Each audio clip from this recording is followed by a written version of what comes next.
Hi, Shri Sokomoto with Caliber Real Estate Group here with the April market report. It's April 30th.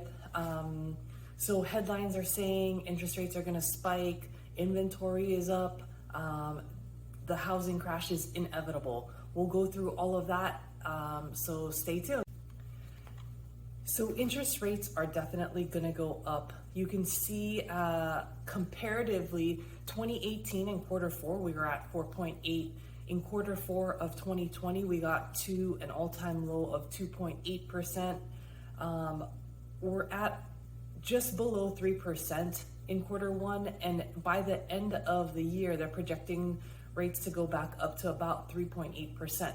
So definitely rates are going to go up, but they're not going to go up so drastically that it's going to change the real estate market. 3.8 is still a really, really good rate if you look at the historic rates.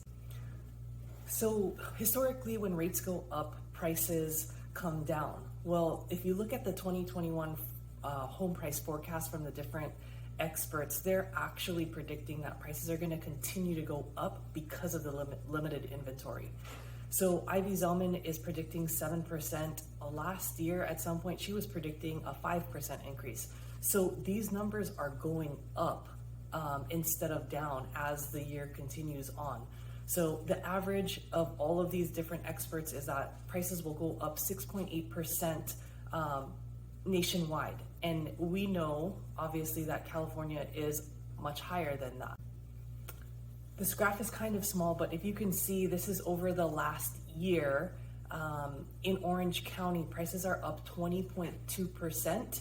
The city of Orange, 14.9%, and Phillip Park has a huge jump of 43.2%. This is the average sales price over the last 12 months in these different cities and in Orange County in general. So comparatively speaking to what nationwide, that 6.8 number, we're going to see higher gains in Orange County overall.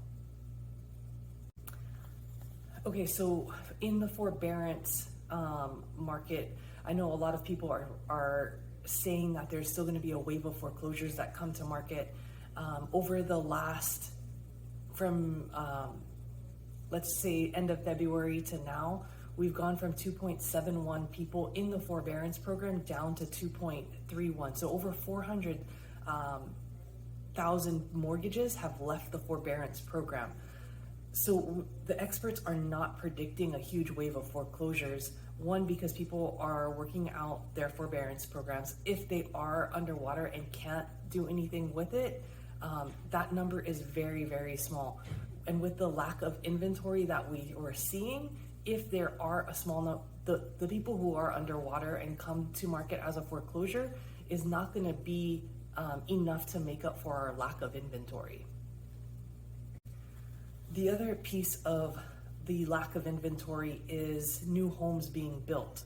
So if you see between 2000 and 2009, which was really what led into part of the problem with the last crash, is that we had so many new homes being built.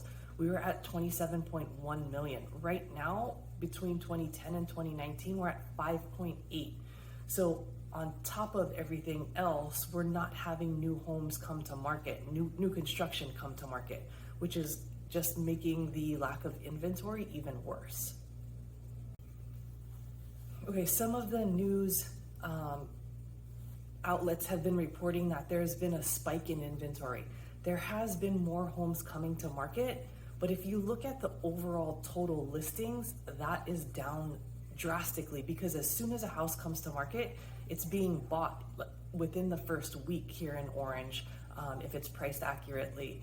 So yes, there are more homes coming to market, but there are also more buyers. So the total overall inventory is down.